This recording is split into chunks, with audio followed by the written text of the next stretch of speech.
Jonathan Hale's polished shoes echoed on the marble floor, steady and sharp. At 54, he had built a financial empire that reached across countries.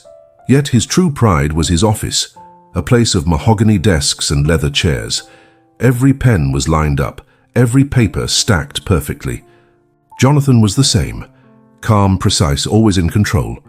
Dressed in his navy three-piece suit with a gold pocket watch tucked neatly in his vest, he looked like a man untouched by chaos. Not a single grey hair was out of place. As he crossed the threshold of his office that morning, something caught his eye.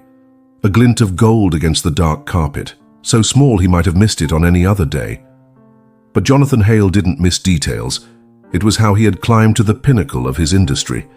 He paused, brow furrowing as he bent to retrieve the object. A wedding ring. Small, delicate, clearly meant for a woman's hand. It sat in his palm, surprisingly weighty for its size.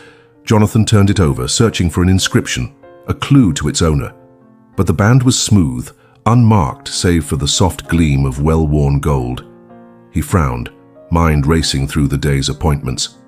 No visitors had crossed this threshold, no one who might have lost such a personal item. The ring was a mystery, an anomaly in his meticulously controlled environment, and Jonathan Hale did not like mysteries. With a sigh, he slipped the ring into his pocket. He would inquire with his staff, ensure it was returned to its rightful owner. It was the proper thing to do, after all.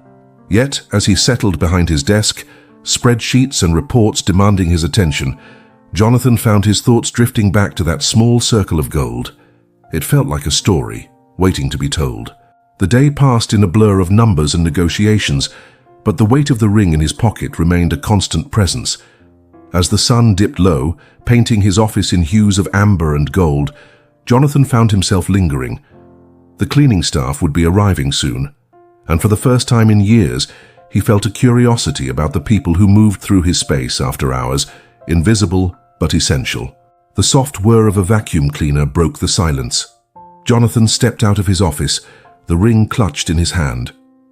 And there she was, Clara Rivera, the night janitor. He had seen her 100 times before, yet never truly looked. She was younger than he'd realized, perhaps in her early 30s, with dark hair pulled back in a neat bun. Her grey uniform was crisp and clean, a stark contrast to the worn sneakers on her feet. "Excuse me," Jonathan called out, his voice echoing in the empty hallway. Clara startled, her eyes widening as she turned to face him. There was a wariness in her gaze, a tension in her shoulders that spoke of a woman used to fading into the background. "I found this earlier today," he continued, holding out the ring. "I was wondering if you might know who it belongs to." Clara's reaction was immediate and visceral. The color drained from her face, her hand flying to her throat where a thin chain disappeared beneath her collar. That's mine," she whispered, her voice barely audible over the hum of the vacuum. "I thought I'd lost it forever." Jonathan blinked, surprised by the intensity of her response. He had expected relief, perhaps gratitude, but the naked emotion on Clara's face spoke of something deeper. "Here," he said gently, holding out the ring. "I'm glad I could return it to you." Clara reached for the ring with trembling fingers, cradling it in her palm as if it were the most precious thing in the world. And perhaps, Jonathan realized, it was. "Thank you," she murmured, her eyes glistening with unshed tears. "You have no idea what this means to me." It was a moment that should have ended there. Jonathan Hale, the millionaire, returning a lost item to a member of his cleaning staff, a brief intersection of two very different worlds before they spun apart again. But something in Clara's expression, the way she clutched that ring to her chest, made Jonathan pause. "Would you like to sit down for a moment?" he found himself asking, gesturing towards his office. "You seem shaken." Clara hesitated, clearly torn between the ingrained habit of invisibility and the raw need for human connection. Finally, she nodded, following Jonathan into the plush confines of his office. She perched on the edge of a leather armchair, looking small and out of place among the trappings of wealth and power. "This ring," Clara began, her voice soft but steady. "It was my husband's, David." She smiled then, a bittersweet expression that transformed her face. "We couldn't afford much when we got married. Just simple bands, but they meant the world to us. Jonathan settled into his own chair, his usual impatience with small talk oddly absent. There was a story here, one that called to something long buried in his own heart. "What happened to David?" he asked gently, already suspecting the answer. Clara's fingers tightened around the ring. "He was a construction worker," she said. "There was an accident at a site 2 years ago. A beam. It fell." She took a shuddering breath. "He pushed his co-worker out of the way, saved his life, but—" The words hung in the air, heavy with unspoken grief.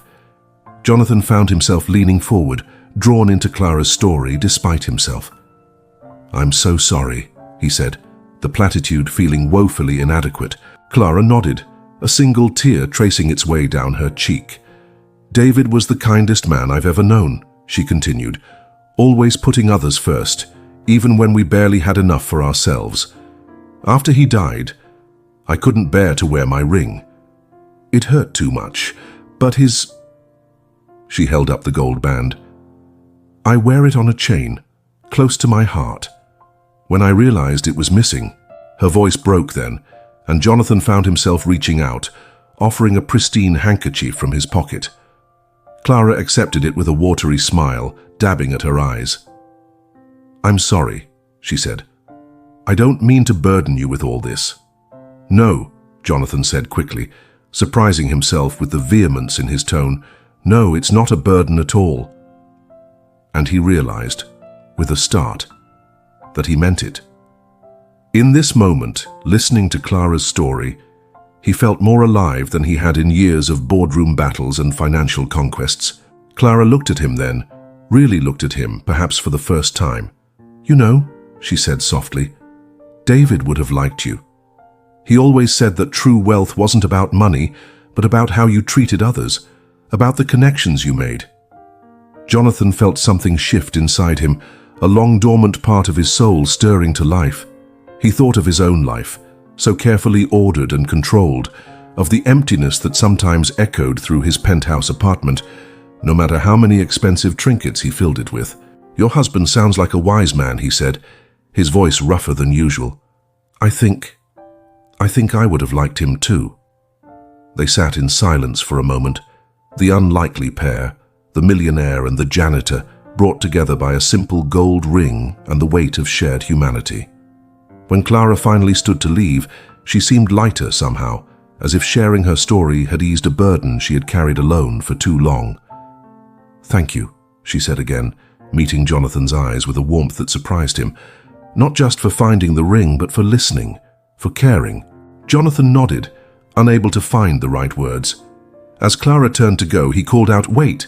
She paused in the doorway, looking back curiously.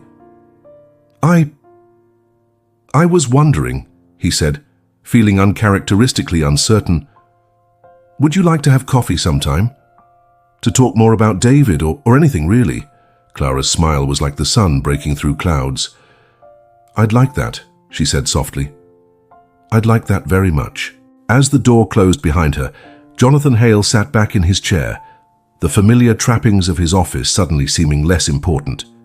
He thought of the ring, now safely returned to its owner, of the story it carried, a tale of love and sacrifice and the connections that truly matter. In that moment, surrounded by all the symbols of his success, Jonathan realized that he had been given something far more valuable than any financial windfall. He had been given a glimpse of a different kind of wealth, one measured not in dollars and cents but in the depth of human experience. The ring, he mused, had indeed been priceless, not for its monetary value but for the way it had opened his eyes to the stories that surrounded him every day, to the humanity that existed beyond spreadsheets and profit margins. As the last rays of sunlight faded from his office, Jonathan Hale made a silent promise to listen more, to see the people around him as more than just cogs in his financial machine, to seek out the kind of connections that David and Clara had shared, the ones that truly enriched a life. He reached for his phone, cancelling his evening plans with a few taps. Tonight, he decided he would walk home instead of taking his usual car service. He wanted to see the city, really see it, and the people who called it home. It was time, he realized, to start living a story worth telling.